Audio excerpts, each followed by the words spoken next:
Good morning, students. Welcome back to online class. Today we are going to discuss the continuation of the fourth lesson, effects of electric current. When current flows in a circuit, it exhibits various effects. The main effects are heating effect, chemical effect, and the magnetic effects. Now let us discuss heating effect. When the flow of current is resisted, generally heat is produced. So this conversion of electrical energy into heating energy is called heating effect. It's called as what? Heating effect. What happens here? The electrical energy is converted into the heat energy. So this forms the principle of all electric heating appliances like iron box, water heater, electric toaster, etc.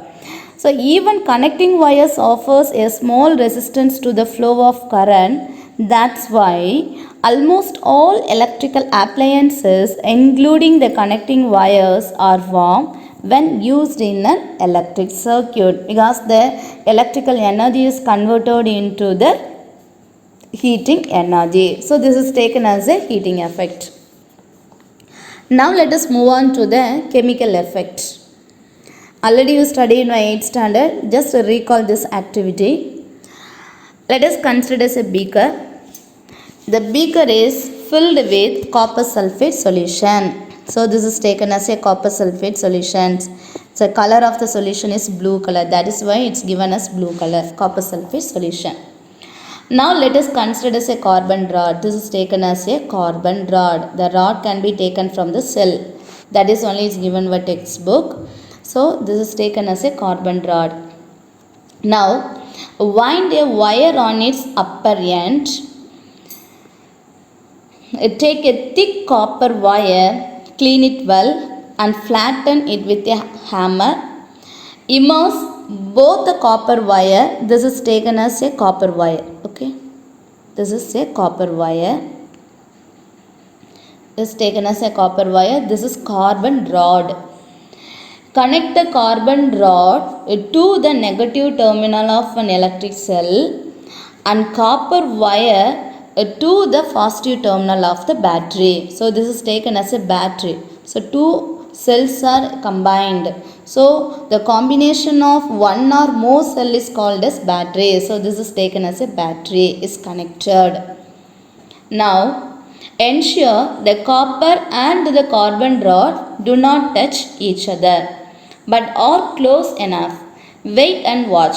So what happens here? The current is flows through the circuit. This is taken as a closed circuit. The current is passes through the negative terminal to the positive terminal. So what is the direction? The negative terminal, the electrons are flows, and afterwards it passes through the carbon rod, and again it is reacted with a copper sulfate solution, and again it is split out into the copper plus and sulfate minus ions. Already you know the positive ion and the negative ion is needed. So the copper sulfate solution, it is split out into the copper plus and sulfate minus ions. Afterwards what happens? After some time you would find copper deposited over the carbon rod. This is called as electroplating. This is called as what? Electroplating. This is due to the chemical effect of the current. So the chemical effect is nothing but the process of conduction of the electrical current. This is the solution is called as electrolysis.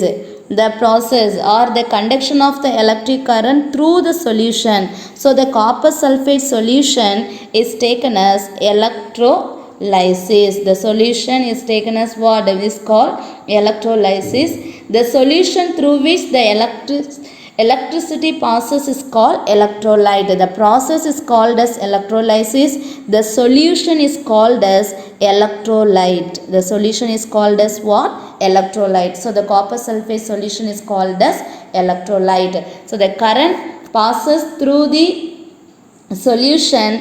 This process is called as the electrolysis. The solution through which the electricity passes is called as electrolyte. So the positive terminal inserted to the solution is called as anode. So this is called as what? Anode. The copper rod is taken as, copper wire is taken as a copper wire is taken as a anode, is connected in the positive. This is taken as a anode. Now the negative terminal is connected, no, this is called as cathode. This is called as what? Cathode. So in the above experiment, copper wire is anode and carbon rod is cathode. Are you understand, children? So just you recall the 8th standard book also, what is the activity is given. Okay, so this effect is called as chemical effect. So what is chemical effect? Here the due to the chemical effect only, what happens here, it involves the electrolysis. Due to the electrical energy only, the effect, the chemical effect will be obtained. So this is used for the electroplating places. It's an important effect. Okay, so okay, now let us move on to the one more important effect is magnetic effect of electricity. A wire or a conductor carrying a current, it develops a magnetic field perpendicular to the direction of flow of current. So let us consider, say, a current is passes through the wire. So what develops here? The magnetic field. So the current flows through the wire or in the metallic conductor.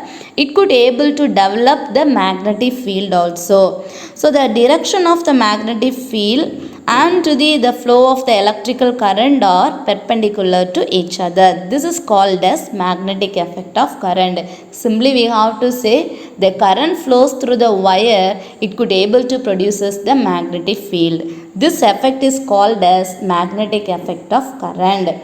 The discovery of the scientist Weierstrass and the right hand thumb rule are detailed. You will be learn in what the same. The next lesson you will be learn magnetism and the electromagnetism. In our textbook we have to learn the discovery of the magnetic effect and also the right hand thumb rule. Okay, so see the diagram also. The direction of the current is shown by the right hand thumb and the direction of the magnetic field.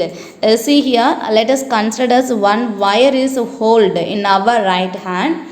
In the thumb, it represents the direction of, this is taken as the thumb. It represents the direction of the current. Here the fingers are folding the what? The fingers are holding the wire, no? This is taken as the direction of the magnetic field. This is taken as a direction of the magnetic field. So then this is taken as a magnetic field. This is taken as a current direction. Both are perpendicular to each other. This only is explained in the right hand palm rule. It will be learned in our next lesson. Okay.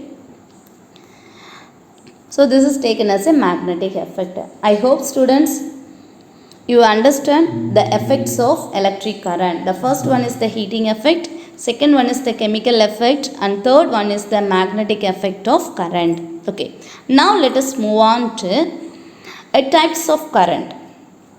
There are two distinct types of electric currents that we encounter in our everyday life. One is taken as a direct current and another one is taken as a alternative current or alternating current. So the first one is taken as a direct current. We know the current in electrical circuit is due to the motion of the positive charge from we have to consider as a positive charge. The current is flows from higher potential to the lower potential, that is taken as +2 minus. For example, we have to consider as a negative charges or in the electrons moves from a negative terminal to the positive terminal or the lower potential region to the higher potential region. Already we discussed earlier, isn't it? So the battery is used to maintain a potential difference between the two ends of the wire. So battery is one of the sources of DC current or direct current. Battery is the one of the source of what current? Direct current. So some other sources are a DC, or we have to call this a solar cells, thermocouples, etc. The direct current is taken as a unidirectional flow of electrical charges. Uni mean one. Only one directions only the current will flow. See this, the first diagram also. This is taken as a current time diagram. The time is acting along the x-axis and current is acting along the y-axis also. The current is represents the only one direction only. This is taken as a direction of the current. So unidirectional flow of the electrical charges.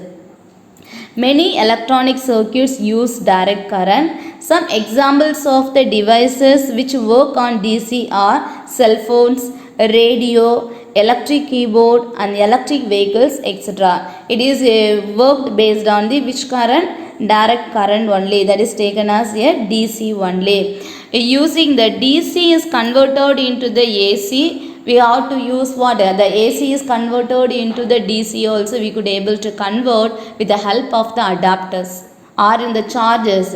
In the mobile we are using the chargers, no? The chargers only is converting the alternating current into the direct current. So next we got to move on to the alternating current or alternative current. Alternating current. In the direction of the current in the resistor or in any other element changes its direction alternatively. The current is called alternating current. So what is the alternating current? The direction is changes alternatively. So let us consider, this is taken as a sinusoidal wave. So here the time, depending upon the time, the current also is changes like this. This is taken as a positive or negative. This current will be changes like this. The alternating current varies sinusoidally with time. This variation is characteristic by a term is called as frequency. You will be learned by higher classes. Frequency is the number of the complete cycle of variations gone through the AC in 1 second. So 1 second, how many number of the cycles will be completed? That is only is called as the frequency. So in the alternating current, the electrons do not flow in one direction because the potential of the terminals vary between the high and low alternatively is needed. In the electrons moves from one point into the another point, we have to take as the electrons are moving from negative terminal to the positive terminal or lower potential to the higher potential is needed. So automatically based on the time, the direction of the current also is changing. So the electrons move to and fro in the wire carrying the alternating current. That is only is given in the diagram also. This is the waveform for AC. This is the alternating current. So in our home, what kind of the current we are using? In the domestic places, we are using the alternating current only. It is in the form of AC. When we want to use an electrical device in DC, we have to use a device to convert AC to DC. So the device is used to convert AC to DC. This is called as a rectifier. This is called as what? A rectifier. In the physical term, we have to use the term is a rectifier. It is a device is used to convert alternating current into the direct current. Is called as rectifier. In colloquially, it is called as several names like battery eliminator, DC adapter, like that. So we are using the term is needed adapter, battery eliminator. So what is the use of this one? It is used to convert the alternating current into the direct current. Why? In the cell phones, radio, electric keyboard and electric vehicles works on direct current only. But in our domestic and all, we are using the alternating current. So the alternating current is converted into the direct current. We are using such kind of the devices is called as rectifiers. Colloquially, we have to call it as battery eliminator or adapter. So the symbols are is given in the diagram also. This is taken as a DC voltage and this is taken as a AC voltage circuit symbol. Already we discussed in the circuit symbols. Yes, neat. Okay. Now let us move on to advantages of AC over DC. Why we are for using the alternating current? The voltage of AC can be varied easily using a device called transformer. So the power can be produced in generated in one place. For example, in the Kalpakam, it generates the electricity is needed, and after that the electricity can be carried with the help of the transformers only. So the power can be transmitted with the help of the transformer. Afterwards only we are getting the power also, or the current also. The AC can be carried over long distances using step-up transformers. The loss of energy while distributing the current in the form of AC is negligible. So the current can be transmitted through the long distances with the help of the transformer, or in the step-up transformers, the energy loss will be very smallest ratio only. That's why we are using the alternating current, first thing. And direct current cannot be transmitted as such. So the direct current cannot be transmitted through the long distances. And second thing, the AC can be easily converted into DC. AC can be easily converted into the DC, that is a direct current. This is for second advantage. And third one, generating AC is easier than DC. So the alternating current can be generated very easily compared than the direct current. And fourth one, the AC can produce the electromagnetic induction, which is useful in the several ways. So for example, we are using the magnetic effect of the electricity, or in the heating effect of the current and all, we are using the alternating current only. But in the electroplating or in the chemical effect, it's based on the direct current only. Okay, so the AC can produce the electromagnetic inductions, which is useful in several ways. So these are the advantages of AC over DC. It's a very important 2-mark question. What are the advantages of AC over DC? The first one, the AC can be carried a long distance without energy loss, and the AC can be easily converted into DC. Generating AC is easier than DC, and AC can be produced electromagnetic induction, which is useful in several ways. Are you understand, children? So next we got to move on to what are the advantages of DC. So the DC are used in the electroplating. Already you know the electroplating. Already discussed the chemical effect. Electroplating, electro-refining and electrotyping can be done only using the DC only. And electricity can be stored only in the form of DC. While it comes for the conversion or in the transmission, that only is converted into the AC. So electricity can be stored only in the form of the direct current. So these are the advantages of DC. Are you understand, children?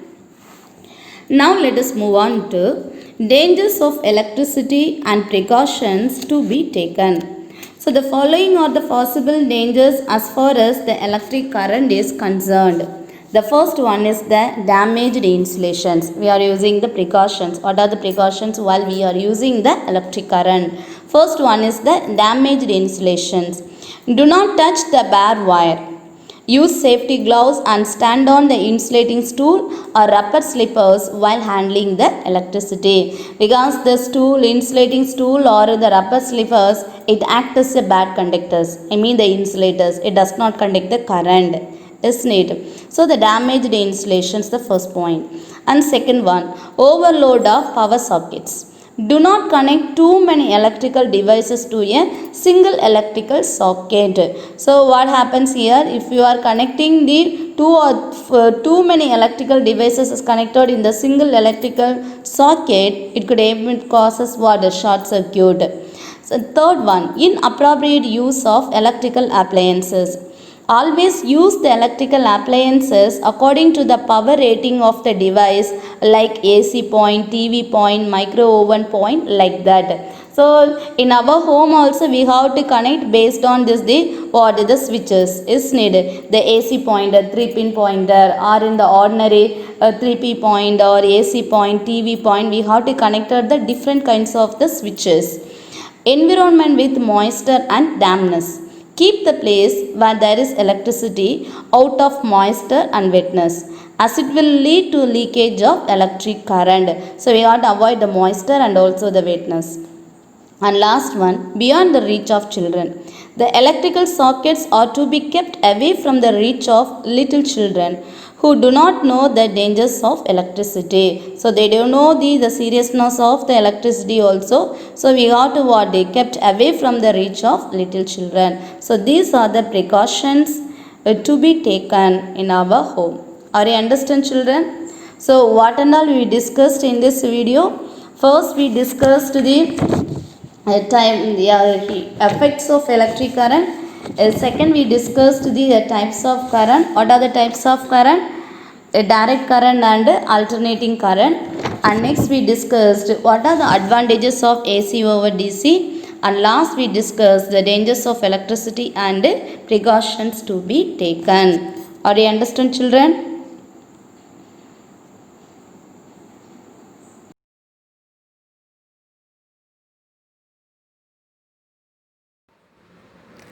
Very good morning, my dear students. Today we start our fourth lesson in chemistry, that is chemical bonding. We already know that atoms are the building blocks of matter. Under normal conditions, no atom exists as an independent entity in nature except noble gas, because we know noble gas exists independently in nature. However, a group of atoms is found to exist together as one species. Such a group of atoms is called molecule. There should be a force to keep the constituent atoms together, as the thread holds the flowers together in a garland. This attractive force which holds the atoms together is called a bond. Children, let us discuss what is chemical bond. A chemical bond may be defined as the force of attraction between the atoms. The force of attraction between the atoms that binds them together as a unit called molecule. So children, what is meant by chemical bond? A chemical bond may be defined as the force of attraction between the atoms that binds them together as a unit called molecule. In this unit, we will study about Hausel-Lewis approach to chemical bonds, Lewis dot structure and different type of bonds. Today we discuss Hausel-Lewis approach to chemical bonds. Atoms of various elements combine together in different ways to form chemical compounds. This phenomenon raised many questions. Why do atoms combine? How do atoms combine? And why do certain atoms combine while others do not? To answer such questions, different theories have been put forth from time to time. And one of such theories which explain the formation of molecule is Hausel-Lewis theory. Hausel-Lewis gave successful explanation based upon the concept of electronic configuration of noble gases about why atoms combine to form molecules. Atoms of noble gases have little or no tendency to combine with each other or with atoms of other elements. This means that these atoms must be having stable electronic configurations. The electronic configurations of noble gases are given in table. Look the structure of neon. Neon's atomic number is 10. That means 10 electrons are present in neon atom. In the outermost shell, 8 electrons present. So the valency is 0. Because we know valence electrons greater than 4 means we subtract from 8. So here valence electrons 8. And children, what is meant by valence electron?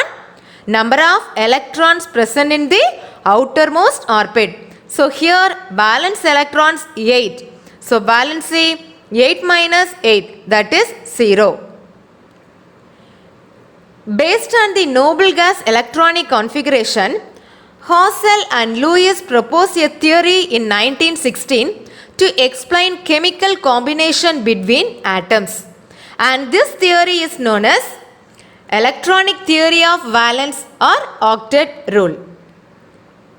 According to this theory, atoms of all elements other than inert gases. Atoms of all elements other than inert gases, because inert gases already having completely filled shell. So, according to octet rule, atoms of all elements other than inert gases combine to form molecules because they have incomplete valence shell and tend to attain a stable electronic configuration similar to noble gases. For example, you see sodium. Atomic number of sodium is 11. Electronic configuration 2, 8, 1. So, outermost orbit having 1 electron, that is valence electron. So, this sodium losing this 1 electron and it getting the completely filled shell. So, according to this theory, atoms of all elements other than inert gases, because inert gases already completely filled shell, combine to form molecules because they have incomplete valence shell and tend to attain a stable electronic configuration similar to noble gases. Atoms can combine either by transfer of valence electrons from one atom to another or by sharing of valence electrons in order to achieve the stable outer shell of 8 electrons. Let us discuss octet rule. Children, what is octet rule? The tendency of atoms to have 8 electrons in the valence shell is known as octet rule or the rule of 8. So, what is meant by octet rule? The tendency of atoms to have 8 electrons in the valence shell is known as octet rule or rule of 8. For example, consider sodium atom. What is the atomic number of sodium? 11. Electronic configuration is 2, 8, 1. So, sodium will readily lose 1 electron to attain neon stable electronic configuration. So, sodium lose that 1 electron means it getting the electronic configuration 2, 8. So, outermost orbit having completely filled. That means 8 electrons present in the outermost orbit. Similarly, chlorine has electronic configuration 2, 8, 7 because we know atomic number of chlorine is 17. So, electronic configuration is 2, 8, 7. So, how many electrons present in the outermost orbit? 7 electrons. So, that is the valence electron. So, it need one more electron to get the nearest noble gas configuration. Already we discussed in valency. What is the valency of this chlorine? Outermost orbit having 7 electrons. So, valence electrons 7. Valence electrons greater than 4 means how will find the valency? We subtract from 8. So, here 8 minus 7, valency is 1. So, it need one more electron to get the nearest noble gas configuration. So, chlorine readily gains 1 electron from other atom and attains stable electronic configuration. Thus, elements tend to have stable valence shell. That means 8 electrons in the valence shell, either by losing or gaining electrons. Always metals losing electron and non-metal gaining electron. In this example also sodium is a metal. So, it is lose the electron and chlorine we know that is a non-metal. So, it gains the electron. Okay students, today we have learnt octet rule. Next class we will discuss Lewis dot structure. Thank you students.